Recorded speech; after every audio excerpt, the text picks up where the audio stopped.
Pada presentasi kali ini kami akan membawakan tema konsep pendidikan, di mana di dalamnya terdapat 2 poin pembahasan, yaitu konsep pendidikan secara umum itu apa, dan cakupan pendidikan itu terdiri atas apa saja. Langsung saja ke poin pembahasan yang pertama, yaitu konsep pendidikan secara umum.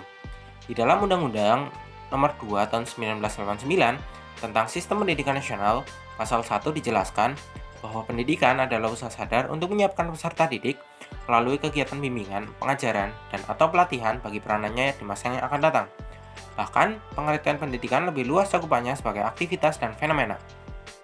Sedangkan arti pendidikan menurut Undang-Undang Republik Indonesia Nomor 20 tentang Sistem Pendidikan Nasional tahun 2003 menyatakan, pendidikan adalah usaha sadar dan terencana untuk mewujudkan suasana belajar dan proses pembelajaran agar peserta didik secara aktif mengembangkan potensi dirinya untuk memiliki kekuatan spiritual, keagamaan, pengendalian diri, kepribadian, kecerdasan, akhlak mulia, serta keterampilan yang diperlukan dirinya, masyarakat, bangsa, dan negara. Beberapa pengertian pendidikan tadi, maka dapat dirumuskan apa yang dimaksud dengan pendidikan adalah transformasi knowledge, budaya, sekaligus nilai-nilai yang berkembang pada suatu generasi agar dapat ditransformasikan ke generasi berikutnya untuk menjadi pribadi yang siap terjun ke masyarakat serta menjadi orang yang bisa bermanfaat bagi orang sekitarnya.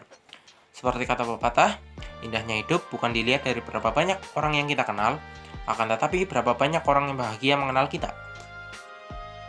Pendidikan di Indonesia secara umum mengenal 2 model sistem pendidikan. Pertama, model pendidikan nasional, dan yang kedua, model pendidikan lokal.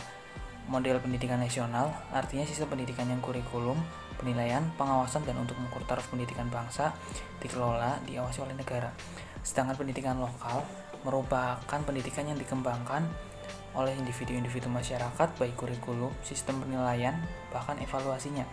Dalam kaitan dengan pengertian ini, maka tulisan ini menjadi potret umum kedua pendidikan, terutama pendidikan formal yang diselenggarakan oleh negara dan pendidikan non-formal yang diselenggarakan oleh pesantren.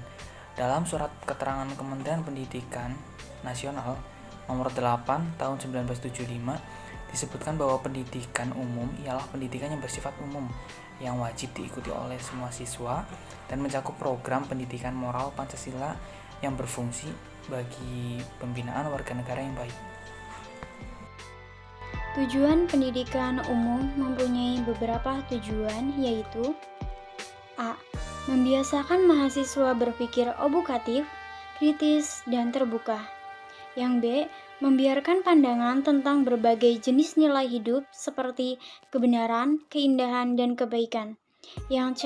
Menjadi manusia yang sadar akan dirinya sebagai makhluk, sebagai manusia, sebagai pria dan wanita, dan sebagai warga negara. Yang D. Mampu menghadapi tugasnya bukan saja karena menguasai bidang profesinya, karena mampu mengandalkan bimbingan dan hubungan sosial yang baik di dalam lingkungannya. Pendidikan umum merupakan pendidikan dasar dan menengah yang mengutamakan peluasan pengetahuan yang diperlukan oleh peserta didik untuk melanjutkan ke jenjang yang lebih tinggi. Bentuknya, sekolah dasar, sekolah menengah pertama, dan sekolah menengah atas. Dalam Peraturan Pemerintah Nomor 28 Tahun 1990 tentang Pendidikan Dasar, Pasal 1 disebutkan bahwa pendidikan dasar adalah pendidikan umum yang lamanya 9 tahun diselenggarakan selama 6 tahun di sekolah dasar SD dan 3 tahun di SMP atau satuan pendidikan yang sederajat. Secara umum, sistem pendidikan nasional cenderung menetapkan ilmu praktis yang berkaitan dengan pengelolaan dunia. Dalam rumusan tujuan pendidikan yang disebutkan tadi, dirancang tujuan serta jenjang persekolahan atau pendidikan prasekolah, pendidikan dasar, pendidikan menengah, dan pendidikan tinggi. Jenjang pendidikan dasar sesuai dengan UU Sistem Pendidikan Nasional Nomor 2 Tahun 1989 terdiri dari sekolah dasar dan sekolah lanjutan tingkat pertama. Tujuan setiap jenjang biasa disebut tujuan institusional, dan ini dikembangkan tujuan kurikulum setiap jenis sekolah pada suatu jenjang. A. Tujuan pendidikan prasekolah bertujuan untuk membantu meletakkan dasar ke arah perkembangan sikap, pengetahuan, keterampilan, dan daya cipta yang diperlukan oleh anak didik dengan lingkungan dan untuk mempertumbuh serta memperkembang selanjutnya.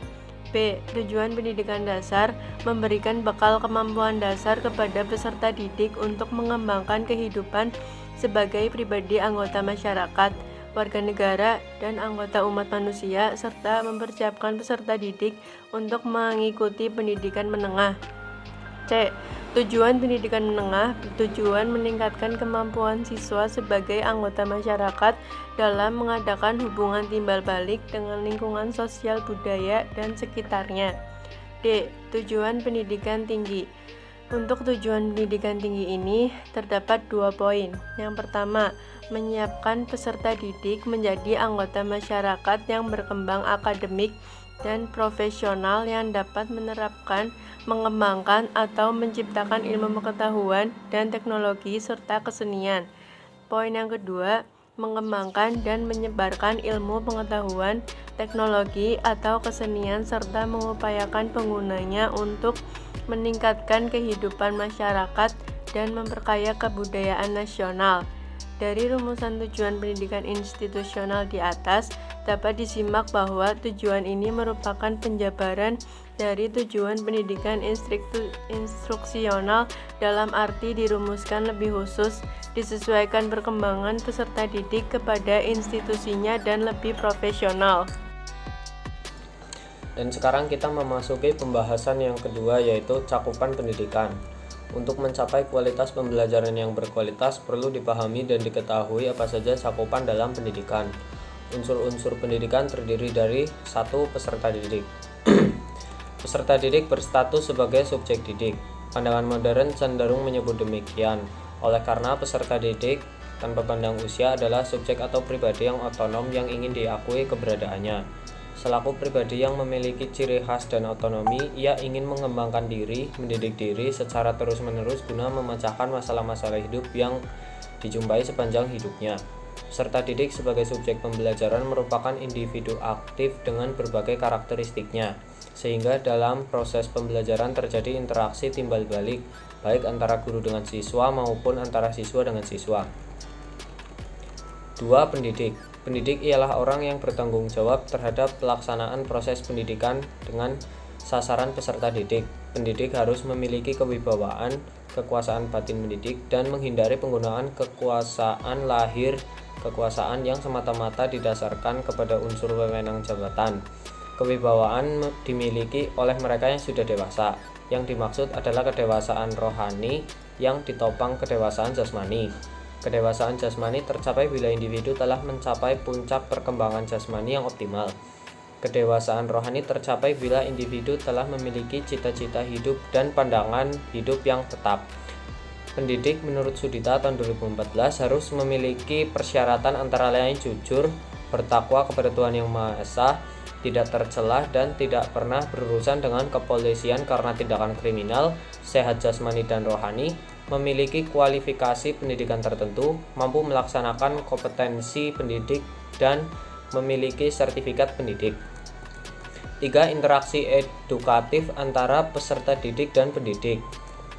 Interaksi edukatif pada dasarnya adalah komunikasi timbal balik antara peserta didik dengan pendidik yang terarah kepada tujuan pendidikan, di mana ketika proses belajaran di ruangan dengan berlangsung, diharapkan antara pendidik dan murid adalah menjadi partner yang saling berargumen logis guna mendapatkan suasana belajar yang efektif. Ketika pendidik memberi bahan ajar berupa materi pelajaran dan contoh-contoh, saling menghargai juga akan sangat membantu keberhasilan pembelajaran saat pembelajaran berlangsung. Saya akan melanjutkan materi yang tadi. Sekarang kita masuk ke poin nomor 4. Nomor 4, materi atau isi pendidikan atau biasa disebut dengan kurikulum. Dalam sistem pendidikan persekolahan, materi telah diramu dalam kurikulum yang disajikan sebagai sarana pencapaian tujuan. Materi ini salah satunya meliputi materi inti maupun muatan lokal. Materi inti bersifat nasional yang mengandung misi pengendalian dan persatuan bangsa. Muatan lokal misinya adalah mengembangkan kebinekaan, kekayaan budaya sesuai dengan kondisi lingkungan. Standar nasional pendidikan tinggi terdiri dari standar kompetensi lulusan, standar isi pembelajaran, standar proses pembelajaran, standar penilaian pembelajaran, standar dosen dan tenaga kependidikan, standar sarana dan prasarana pembelajaran, standar pengelolaan pembelajaran, dan standar pembiayaan pembelajaran. Pada perguruan tinggi, standar untuk mencapai kompetensi lulusan dituangkan dalam kurikulum. Kurikulum terdiri dari sekelompok mata kuliah yang wajib ditempuh oleh mahasiswa untuk mencapai kompetensi yang ditetapkan.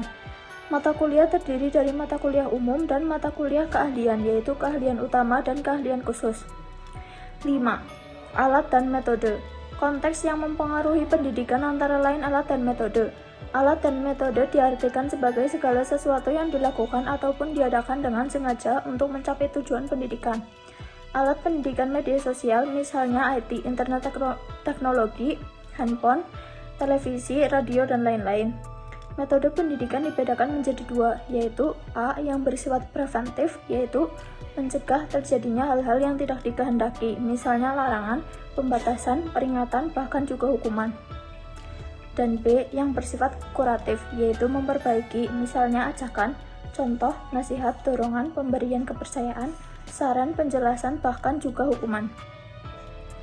6. Perbuatan pendidik. Perbuatan pendidik merupakan kegiatan yang dilakukan oleh pendidik ketika menghadapi peserta didik. Tata cara dan sikap seorang pendidik dalam menyampaikan pelajaran juga menunjang perkembangan peserta didik. Pendidik harus menghindari sikap menekan mental peserta didik, karena hal ini sangat berpengaruh besar terhadap pendirian mental serta perkembangan pengetahuan peserta didik. 7. Tempat pendidikan berlangsung atau yang biasa disebut dengan lingkungan pendidikan. Lingkungan pendidikan berpengaruh pada tercapainya tujuan pendidikan. Lingkungan belajar meliputi sarana dan prasarana belajar, seperti ruangan kelas yang memadai, tersedianya ruangan untuk praktikum, kenyamanan dalam belajar, atau lingkungan luar yang tidak berisik. Jadi, yang dapat disimpulkan dari presentasi tadi, pendidikan adalah transformasi ilmu pengetahuan dan budaya yang diwariskan dari generasi ke generasi. Sedangkan, cakupan pendidikan dapat diartikan sebagai komponen dan berbagai kondisi ideal alat pendidikan, baik yang berbentuk non-material maupun material yang terlibat dalam kegiatan pendidikan. Sekian dari kami, saya mewakili kelompok 2 mengucapkan terima kasih. Wassalamualaikum warahmatullahi wabarakatuh.